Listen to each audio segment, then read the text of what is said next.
Olá, estamos começando o Mais Saudável. Muito obrigada pela sua audiência.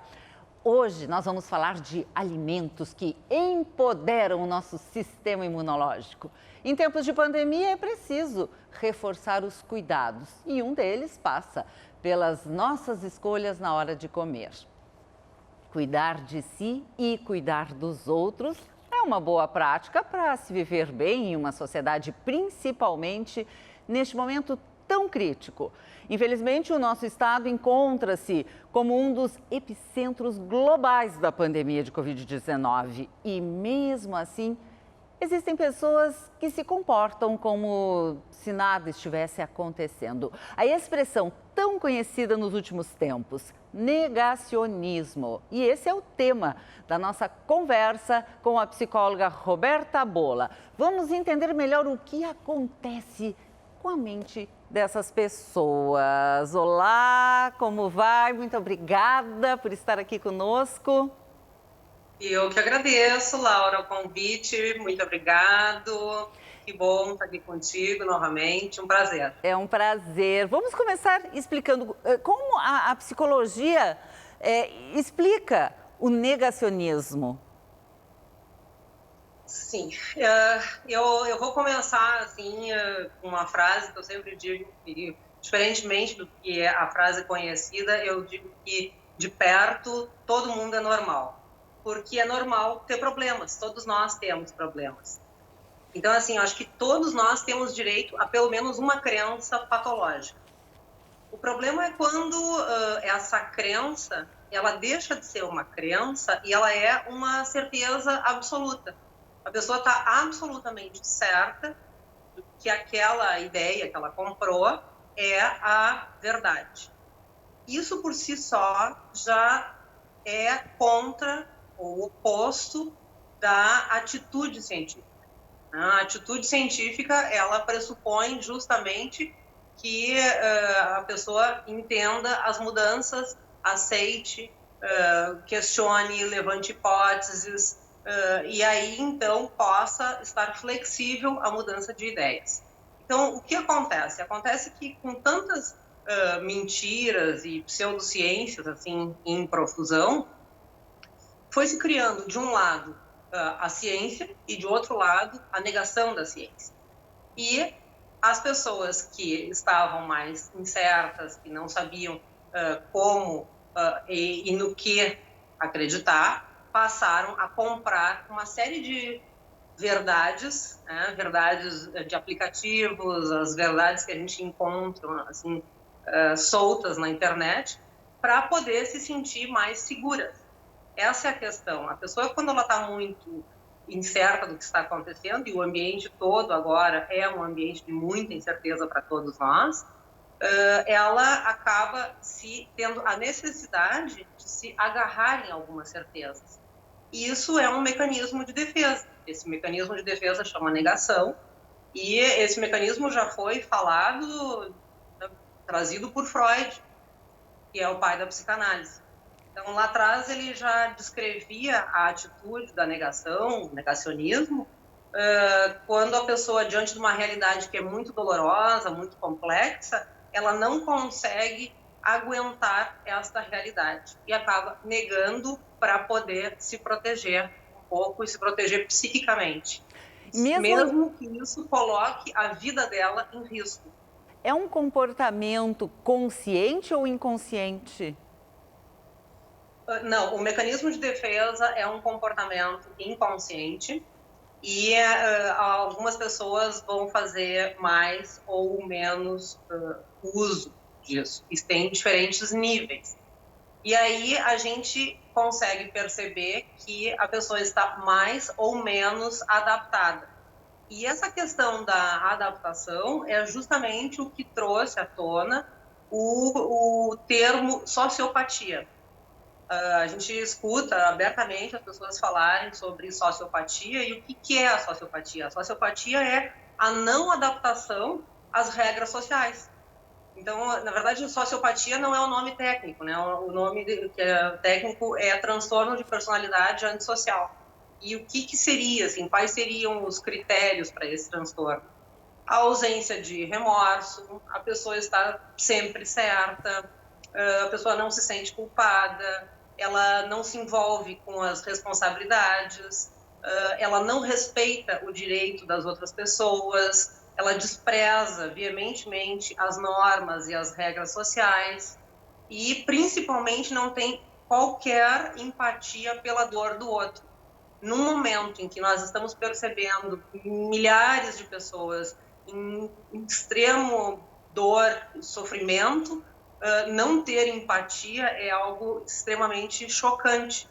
E aí a gente percebe que nós temos muito mais sociopatas na nossa sociedade do que nós imaginávamos, né? Depois de um ano já com a pandemia, a gente observa uma banalização, inclusive, em relação a tudo isso.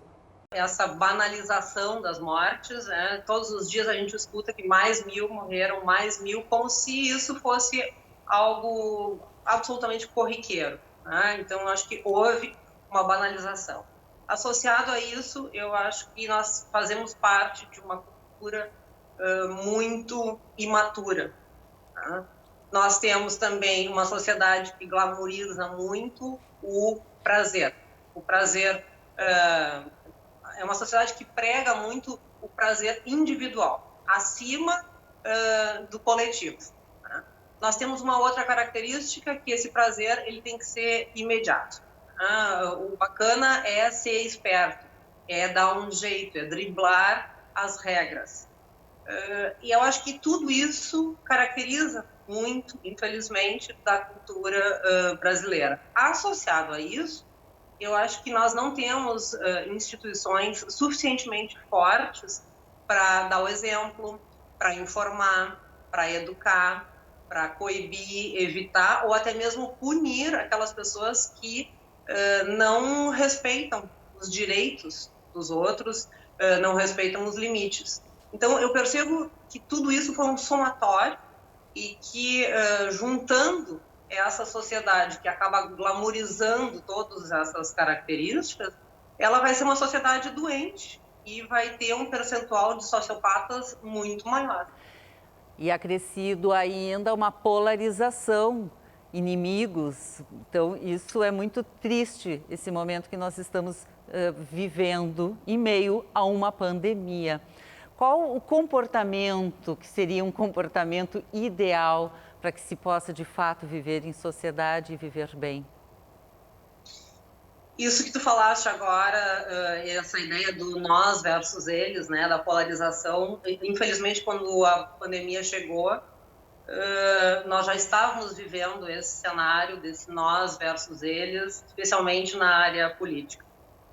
E isso ainda é fruto de uma imaturidade muito grande. O que seria muito interessante é que as pessoas entendessem que, nesse momento, isso não tem nada a ver com política. Isso tem a ver com ciência, isso tem a ver com a nossa sobrevivência. Esse nós é nós, a espécie humana, e eles são os vírus. Então, é importante que as pessoas entendam que quando elas não usam a máscara corretamente, quando elas se aglomeram, quando elas circulam, elas estão, na verdade, favorecendo o vírus. E eu penso que quanto mais tempo a ignorância e o egocentrismo estiverem presentes entre nós, lamentavelmente, mais tempo nós vamos ficar nessa situação e mais grave ela será. É fundamental que as pessoas se conscientizem que nós somos todos nós.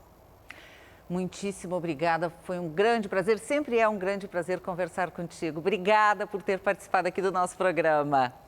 Eu que agradeço, Laura, muito obrigada. Tchau!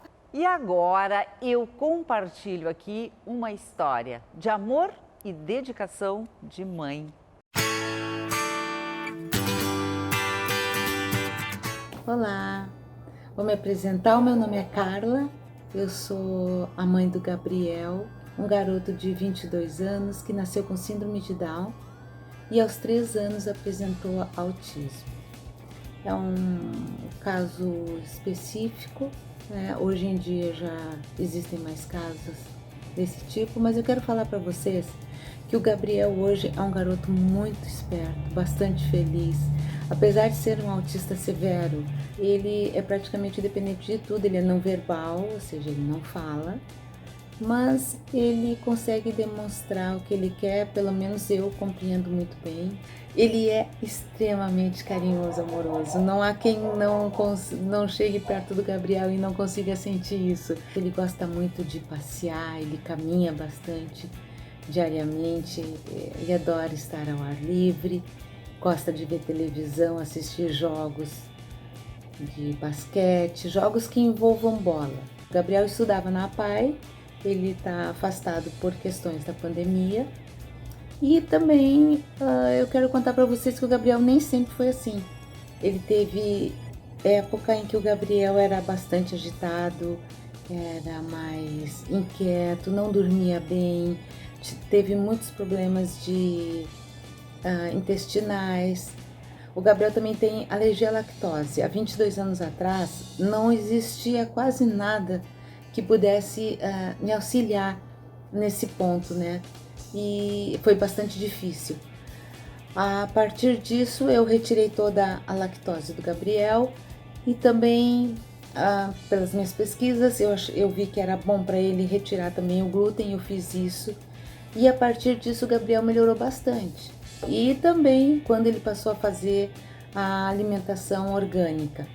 A partir disso, ele melhorou completamente. Ele deixou de ser agitado, agressivo, ele fica muito mais tranquilo, consegue dormir muito melhor. Ele, claro, tem acompanhamento médico, ele tem acompanhamento nutricional e isso também ajuda bastante, é bastante importante. Eu faço ao máximo para poder dar amor para ele, fazer ele se sentir sempre muito amado. A Carla eu conheci na Feira Orgânica aqui do Menino Deus, em Porto Alegre, há muito tempo. E os nossos encontros sempre acontecem por lá. E agora, nesse período de pandemia, nós circulamos bem menos e o Gabriel não tem ido por questões de cuidados e pelo fato dele, então, apresentar os 2 diagnósticos, síndrome de Down e autismo, que no último dia 21 foi o Dia Internacional da Síndrome de Down e no próximo dia 2 de abril, o Dia Mundial de Conscientização do Autismo. Então eu resolvi compartilhar aqui o depoimento dessa mãe tão dedicada, que sempre está com um sorriso no rosto e conhecendo então e se dedicando, colhendo o que há de melhor para alimentar o seu filho. E o Gabriel realmente é um menino muito amoroso, querido por todos. E aí no depoimento a Carla então fala sobre a alimentação do filho, que é sem glúten, sem lactose, com produtos orgânicos. Convidei a nutricionista Maribel Melos para explicar então a relação desses alimentos na vida de quem é considerado dentro do espectro autista. Oi Maribel, seja bem-vinda. Oi, Laura. Tudo bom? Tudo bom? Tudo bem, como é que vai? Maribel, quais são as evidências científicas que apontam a influência da alimentação no comportamento de quem tem autismo? Os estudos mostraram que a grande relação se encontra pelo eixo cérebro-intestino, tá? Então, via intestino, o intestino do autista, ele tem uma coisa que a gente chama de hiperpermeabilidade. É como se a passagem das moléculas fosse maior, sabe? Como se o ambiente fosse mais vulnerável. Com isso, pedaços de alimento muito pequenininho, mas mal digeridos, podem ultrapassar a membrana do intestino e afetar a parte neuronal, que no autista já é bastante sensível. Então, muito das vias que explicam por que ela teve tão bom resultado no tratamento, na conduta, no humor, no comportamento do filho, tem relação com isso, com esse eixo cérebro-intestino. Hoje os estudos mostram o papel que as nossas bactérias intestinais têm, o papel que a membrana tem e que os alimentos têm sobre os neurotransmissores, sobre as substâncias que sinalizam, que comunicam as células do sistema nervoso. Então, por isso a relação tão forte. O que acontece com o glúten e com o leite? O glúten, ele tanto o glúten quanto o leite, quando eles são mal digeridos ou eles não são bem quebrados, eles formam uma proteína que ocupa o receptor opioide no cérebro, vai via nervo vago para o cérebro. Substâncias, pedacinhos, fragmentos de proteínas desses alimentos, do leite e do glúten, podem ultrapassar via nervo vago, que é um nervo que tem caminho do intestino para o cérebro, e ocupa receptor opioide no cérebro.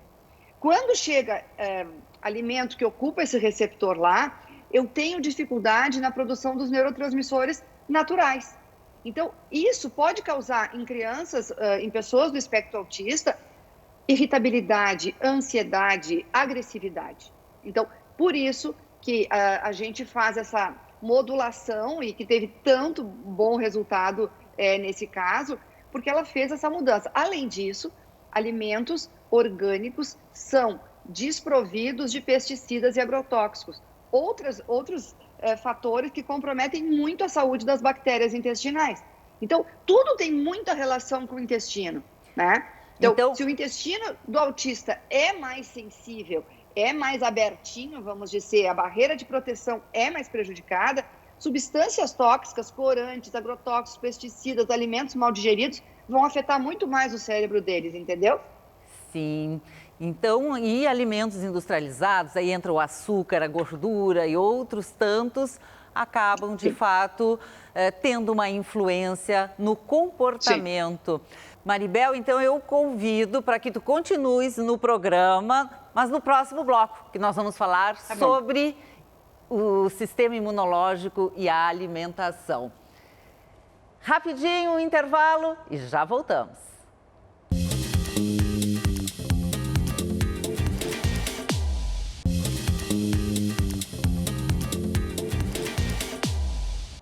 Estamos de volta e agora no quadro Espaço Saúde, a fisioterapeuta Andréia Brites Farias, da CTI Neonatal do Hospital Divina Providência, mostra pra gente a maneira correta do banho de ofurô em bebês.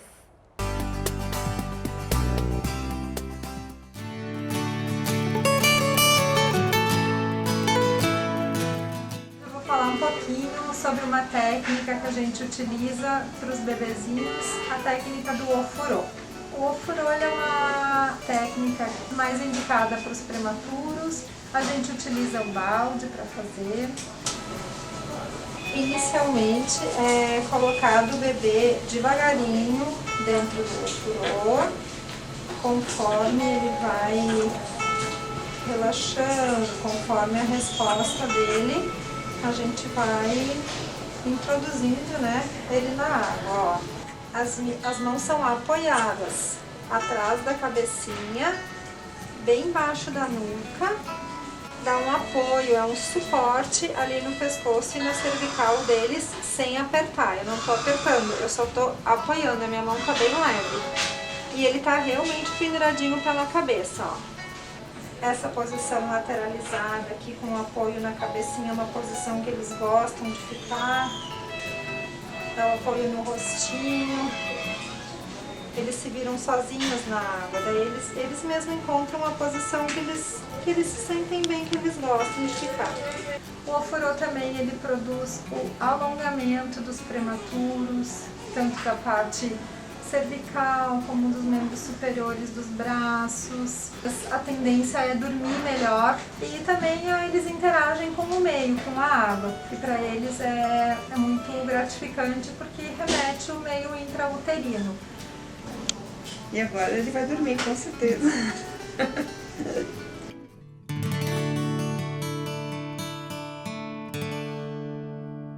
Agora a gente volta a conversar com a nutricionista Maribel Melos. No primeiro bloco, falamos sobre a influência da nutrição na vida de quem é considerado dentro do espectro autista. Agora a gente fala sobre o poder dos alimentos no nosso sistema imunológico. Maribel, continuamos então falando sobre a nutrição e o seu poder em relação à nossa saúde como um todo. No primeiro bloco, tu falaste muito dessa relação intestino e cérebro. O nosso sistema imunológico depende disso tudo também? Também. Porque assim, ó, nós temos o que faz parte do nosso sistema imunológico, a gente chama de sistema imune inato. A gente nasce com ele. E a gente tem o sistema imune adaptativo. O inato, que a gente nasce com ele, envolve mucosas, membranas. Então, envolve a mucosa do nariz, dos ouvidos, dos olhos, a pele e a mucosa do intestino. Então, são como se fossem barreiras naturais contra invasores, contra possíveis danos e agressões. Então, a gente já nasce com essa defesa. Isso é um dos sistemas. O outro sistema é o adaptativo, que é esse que a gente desenvolve anticorpos, que a gente desenvolve, a gente vai adquirindo ao longo do tempo. E eu penso que mais importante é a gente reforçar essa nossa proteção, essa inata, né? A gente tem que mantê-la íntegra, isso é muito importante. A adaptativa, sabe como é que a gente pode ajudar? Com nutrientes. Já a inata é preservando essa coisa que possa nos agredir e mantendo a imunidade intestinal, o ambiente intestinal. A gente já tem uma baita barreira aí, porque se a gente for pensar, o intestino, gente, se nós espalhássemos ele, pegar a membrana e espalhar, dá uma quadra de tênis. Olha o tamanho de superfície que tem. É inacreditável, né? A gente não tem ideia, porque é todo enroladinho, a gente não imagina o tamanho. Exatamente, mas é que é uma mangueira toda enrolada, cheia de babadinhos. Ela serve para absorver bem aquilo que a gente come, mas, ao mesmo tempo, ela tem esse papel de proteger contra invasores. E o grande problema é que quando a minha alimentação ela é pobre, cheia de tranqueirinhas, né? A gente até falou no outro bloco sobre aditivos, corantes, conservantes, alimentos mais inflamatórios, que são esses, fritura, por exemplo. Gente, fritura faz um mal para as nossas bactérias intestinais, que eu vou dizer para vocês, porque isso prejudica as bactérias boas. Essas bactérias boas têm um papel muito importante na imunidade. Elas é que vão fazer essa barreira. Eu brinco no consultório com as crianças que é um monte de soldado. Então, as bactérias benéficas são como soldados que estão ali para lutar contra o possível agressor. Quais os alimentos que vão prejudicar, vão diminuir o exército de bactérias boas? Então, refrigerante, podemos colocar como o top, né? Infelizmente, carne em excesso também, porque aí tu alimenta um tipo de bactéria e não dá comida para o outro, tá? As boazinhas, elas preferem vegetais e frutas, tá? E fibras. Já maionese, ketchup, alimentos com corante, né? Com muito conservante, muito aditivo. Esses salgadinhos, olha, atendi um menino ontem com uma alergia de pele, assim, um problema de imunidade bem forte, e que ele come todo o lanche da tarde dele são salgadinhos de pacote. Esses salgadinhos que o pacote brilha, sabe? Sei, bem, Isso sei. tem, gente, muito corante, muito sódio, muito conservante. E detona. Tu vai ler ali, não tem nenhum alimento de verdade. E isso agride demais as bactérias boas. E o sorvete? O sorvete, o problema dele é o seguinte, tem muita gordura vegetal hidrogenada. E a gordura vegetal hidrogenada, o grande problema do sorvete é que ele junta duas coisas. Ele tem glicose, que é um açúcar forte, e tem gordura. Então, se a gente for pensar na natureza, essa associação de doce e gordo nunca está presente. Maribel, e aquele petit gâteau? Mas aí a gente não come petit gâteau todo dia, né, Laura? Então dentro disso tudo a gente de vez em quando pode alimentar as bactérias do mal. Principalmente se a pessoa comeu um prato bem lindo e colorido de salada. Então, come uma salada, arroz, feijão, um legume assado, uma moranga. Até pode comer uma sobremesa, entendeu? Pode até largar o petit gâteau de boa. As bactérias, elas precisam de alimentos benéficos, elas precisam de fibra. Então, uma coisa é tu dar um docinho, um extra, entendeu? Alguma coisa de docinho, de porcaria. Mas o maior volume de fibras, vegetais, alimentos coloridos. Gente, a nossa imunidade precisa de alimentos naturais, alimentos de verdade. É isso que ele precisa. Então, quais são os alimentos? Precisamos de zinco, selênio, magnésio. Onde é que tem isso? Por exemplo, selênio, Tem bastante nos peixes, tem no frango, tem nas sementes, tá? Castanha do Pará, linhaça, gergelim. Isso a gente pode usar no dia a dia, botar em cima da comidinha. Já o magnésio tem na couve, tem no arroz integral, tem no feijão, tem na lentilha. Então, é em comida de verdade, né? Outras coisas que podem ajudar na nossa imunidade, que os estudos mostram, são substâncias antioxidantes. A cúrcuma é considerada um dos maiores anti-inflamatórios. O alho, a cebola, a maçã, a uva. Então, comida e ervas e especiarias podem empoderar o nosso sistema imunológico, trazendo maior capacidade das células de defesa de lidarem com o invasor. Ainda mais agora, nesse momento de Covid, que a gente fala tanto nisso, né? Então, deficiências nutricionais, sim, comprometem. Trazem mais a síndrome pós-Covid. Então, a gente pode proteger o nosso corpo justamente com comida. Então, vamos usar cebola, alho, cúrcuma, gengibre, limão, né? Não é difícil pegar um limãozinho ali, espremer de manhã, botar um pouquinho de cúrcuma em pó e tomar. Isso já vai ser um pequeno remedinho para o teu sistema imunológico. Comer um prato bem colorido de salada. Tem várias receitas que a gente pode, inclusive, mostrar receitinhas da Maribel. Obrigada e até breve. É sempre um grande prazer conversar contigo.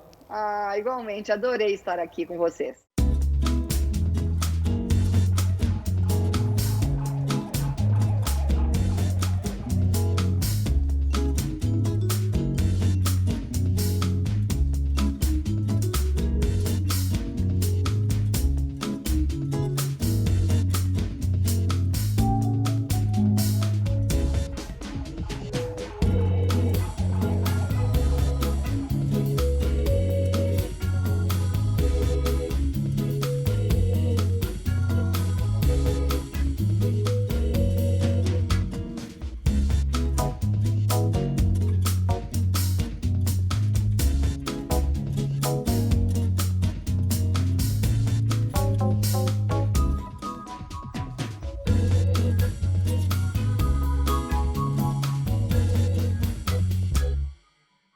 Gostaram das receitas? Que delícia, que bom! Muito obrigada pela sua audiência. E o programa vai ficando por aqui. Se você quer rever todos os conteúdos do Mais Saudável, é só entrar no canal da Band no YouTube. Acompanhem também no Instagram e no Facebook. E você também pode me seguir no Instagram, Laura Medina Saúde. Até semana que vem. Tchau, tchau!